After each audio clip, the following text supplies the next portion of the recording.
Okay, first step in getting cover crops seeded is actually getting my mix ready. I don't really have time to do this right now, but I thought if I at least have a couple pails of cover crop seed ready to go, then whenever I can squeeze out a little time, I'll plant, okay, go. I'll plant a row or two. So I'm starting with oats. Okay, yeah. Oats is super cheap, but I'm gonna mix in the more expensive stuff. So Australian winter peas, crimson clover, phacylia, mustard, and then radish.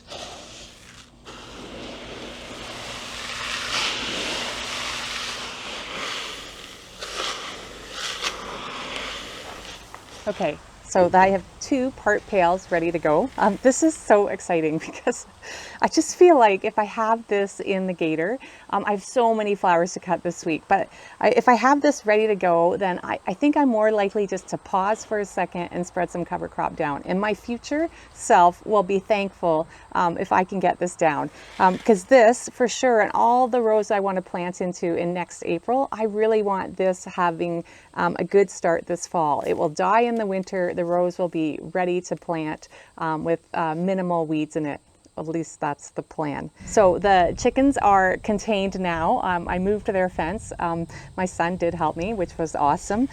And we did get some rain on the weekend because I couldn't get all the stakes into the ground for the fence. It was so dry. So we got 3/4 of an inch, which was very helpful to finish putting that fence in. So they're contained. So I feel like I can freely spread cover crop around without them eating it all. What I am going to do this year is add in, I just have a lot of worm castings right now, which is super exciting. But both my worm farms in the basement are both pretty full. So I've never had enough castings to mix into my cover crop seed. So the idea is that you're inoculating your cover crop seed with all the good stuff that comes from the worm poop, like the good bacteria and fungi. I don't know. I don't remember what's all in it. I just know there's lots of good stuff. And if you can get that on each of your seeds, it helps it germinate better. And you're also just distributing all this good stuff through the rows that you're cover cropping. So this is super exciting. I love my worm castings and I love cover crops. So yeah, I'm gonna first though cut flowers. I have a lot of Lisianthus on order this week. Then hopefully I can get this spread out today.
So I think that was the farthest I've ever delivered my flowers. I actually rarely deliver flowers. But yeah, I brought them on the GO train, and I brought them all the way to Union Station, to the florist shop in Union Station. So Lena owns the store, super nice florist. I used to sell her more Lisianthus before I had the cutworm problem, but I haven't had enough for her the last couple of years. So I've just been selling locally here.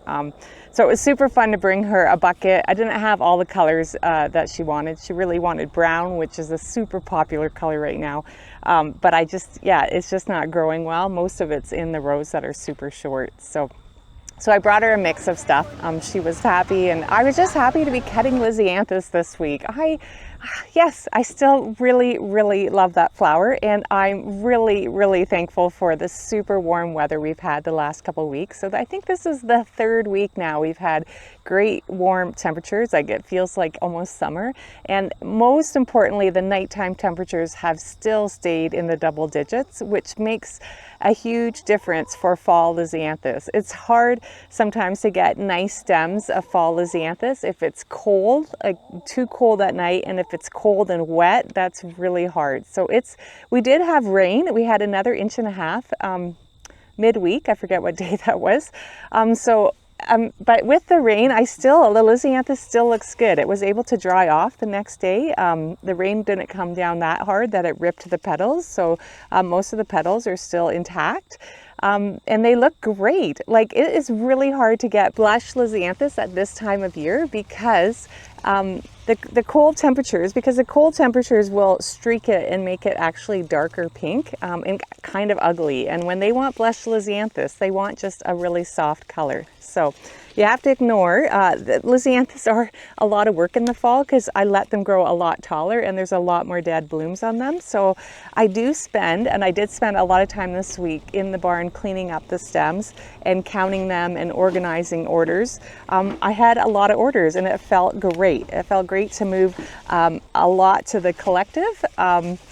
And then I also had still a lot for market. Not a lot of tall ones, but I put a bunch of the short stems together in little mini bouquets, and they are always very popular at market. People just want a little bunch of flowers. They don't necessarily want to spend a ton of money on big long stems of Lisianthus. So even though the last 3 years haven't been great Lisianthus years for me, I'm still feeling really optimistic, and I have put that cover crop seed on the first beds where I think I want to plant Lisianthus. I'm just going to get a whole bunch of rows ready because I can't give up growing this. I think I actually want to grow quite a bit again. I'm just going to get a lot of rows ready so that I can decide this winter how many exactly I'm going to plant, but at least I'll have space ready for it. So to do that, I got the cover crop on those rows. I actually had a ton of eggshells. I sprinkled that in there too. And I topped it with a thin coat of mushroom compost.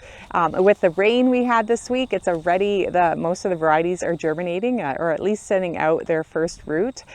So that's great. I'm excited for those rows to turn green soon and go into the fall with lots of life in it. And then I also took all the scraps from the orders that I had, the dead blooms, broken stems, leaves and stuff.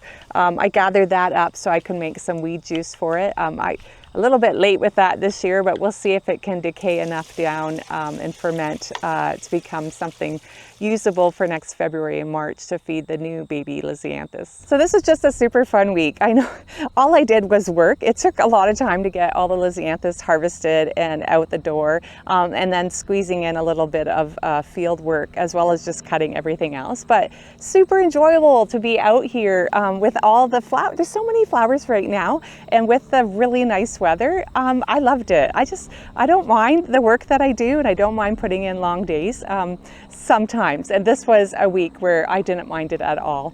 And then, we didn't just go to Toronto to bring one bucket of Lisianthus away. We were actually on our way to go see a Blue Jays game. So what a great way to end the week. Spend a little bit of time with Bob and watching the game. And they won, so it was a good night. Just a great way to end the week. So anyways, thanks again for hanging out with me and subscribing and liking and everything, and hope to see you again next time.